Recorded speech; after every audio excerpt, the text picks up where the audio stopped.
आज के इस क्लास में हम कक्षा 3 के जो है सो हिंदी बतलाएंगे। ठीक है, कक्षा 3 का हिंदी। और ये अर्धवार्षिक परीक्षा का प्रश्न पत्र है और ये ओरिजिनल प्रश्न पत्र है। ठीक है, सभी जिला के लिए है। और आप लोग जिस भी जिला से देख रहे हैं तो कमेंट कर दीजिएगा जिला का नाम। ठीक है, चलिए यहाँ पे देख लीजिए, हम बतला देते हैं। समय रहेगा आपका 2 घंटे का। उसके बाद यहाँ पे पूर्णांक रहेगा 50 पूर्णांक का परीक्षा होगा। उसके बाद यहाँ पे लिखना है छात्र का नाम। यहाँ पे आपका अपना नाम लिखना है। यहाँ पे लिखा वर्ग क्रमांक, तो यहाँ पे क्या करना है, रोल नंबर लिखना है। उसके बाद यहाँ पे विद्यालय का नाम है तो विद्यालय का नाम लिख दीजिएगा। उसके बाद यहाँ पे प्रखंड का नाम लिखना है, प्रखंड का नाम लिख दीजिएगा। उसके बाद यहाँ पे संकुल का नाम है तो संकुल का नाम लिखना है। जिला का नाम है तो जिला का नाम लिख दीजिएगा। उसके बाद यहाँ पे वीक्षक हस्ताक्षर करेंगे, यहाँ पे मूल्यांकन करता हस्ताक्षर करेंगे और यहाँ पे आपका जो कुल कितना अंक मिला है वो यहाँ पे लिखाएगा। ठीक है, चलिए अब हम प्रश्न की ओर बढ़ते हैं। तो यहाँ पे पहला प्रश्न है, रिक्त स्थानों को उपयुक्त शब्द से भरिए। ठीक है, तो यहाँ पे एक का क में दिया, झरने का पानी खाली जगह से गंदला हो गया था, तो इसका आप खुद भर लीजिएगा। ठीक है, यहाँ पे ख में है, चौथी बार जाने पर आनंद खाली जगह रह गए, तो यहाँ पे इस दोनों में से किसी एक को भरना है। ठीक है, तो आप लोग भर लीजिएगा इसको। इसके बाद ग में है, पानी खाली जगह की भांति चमक रहा था, तो यहाँ पे मोती आईना दिया हो। ठीक है, इस दोनों में से किसी एक को भरना है। यहाँ पे घ में है, महात्मा बुद्ध अपने शिष्यों के साथ राजगीर या गया जा रहे थे, तो आप लोग इसको भर दीजिएगा। यहाँ पे अंग में है, आनंद आनंद खाली जगह से पानी लेने गए, तो यहाँ पे इसको भर लीजिएगा। ठीक है, अब प्रश्न संख्या 2 है, दिए गए विकल्पों में सही उत्तर के सामने सही का चिन्ह लगाइए। तो यहाँ पे 2 का क में दिया हुआ है, हमारे राष्ट्रीय झंडे में कितने रंग हैं, तो 3 हो जाएगा। यहाँ पे 3 में टिक कर देंगे। उसके बाद ख में है, रक्षाबंधन का त्यौहार कब मनाया जाता है, तो यह सावन की पूर्णिमा को मनाया जाता है, तो यहाँ पे इसमें टिक कर देंगे। उसके बाद ग में है, सभा के सभापति कौन था, तो इसका आंसर आप लोग मारिएगा। ठीक है, उसके बाद घ में है, जंगल का राजा कौन था, तो जंगल का राजा कौन होता है, शेर होता है। ठीक है, तो यहाँ पे शेर में मार देंगे। उसके बाद अंग में है, कौवा और कौवी के बच्चे को किसने मारकर खा लिया, तो यहाँ पे हो जाएगा काले सांप ने। ठीक है, तो इसमें हम मार दिए।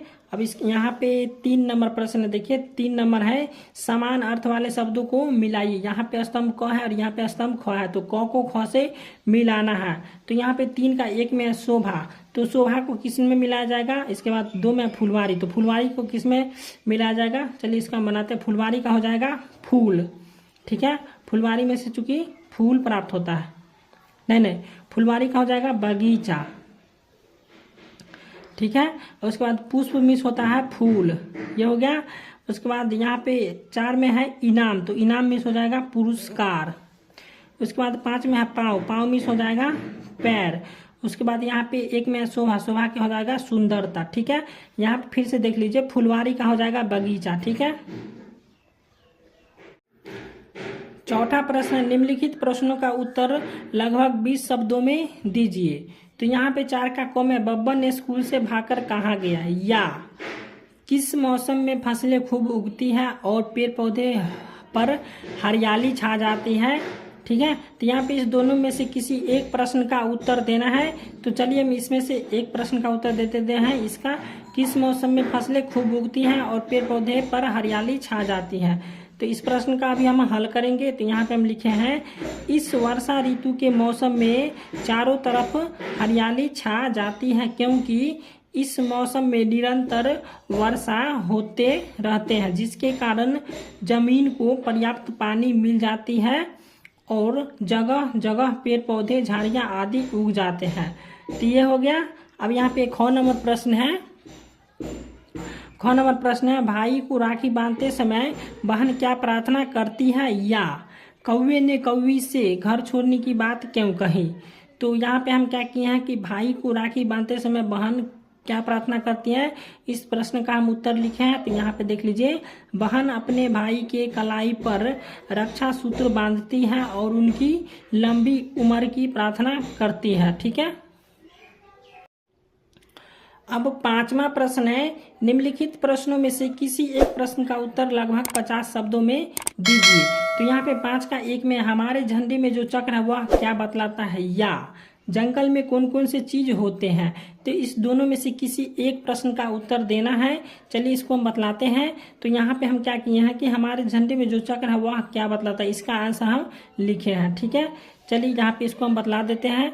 तो यहाँ पे हम लिखे हैं भारतीय राष्ट्रीय ध्वज में बना अशोक चक्र कई बातें बताते हैं। ठीक है, यहाँ पे अशोक चक्र गतिशील जीवन और रुकने का मतलब मौत का प्रतीक है। ठीक है, उसके बाद यहाँ पे दूसरा, अशोक चक्र में मौजूद 24 तीलियां मनुष्य के 24 गुणों या 24 धर्म मार्गों को दर्शाती है। उसके बाद है अशोक चक्र कर्तव्य का पहिया भी कहलाता है। उसके बाद लिखे अशोक चक्र का रंग नीला है जो आकाश, महासागर और सार्वभौमिक सत्य का प्रतीक है।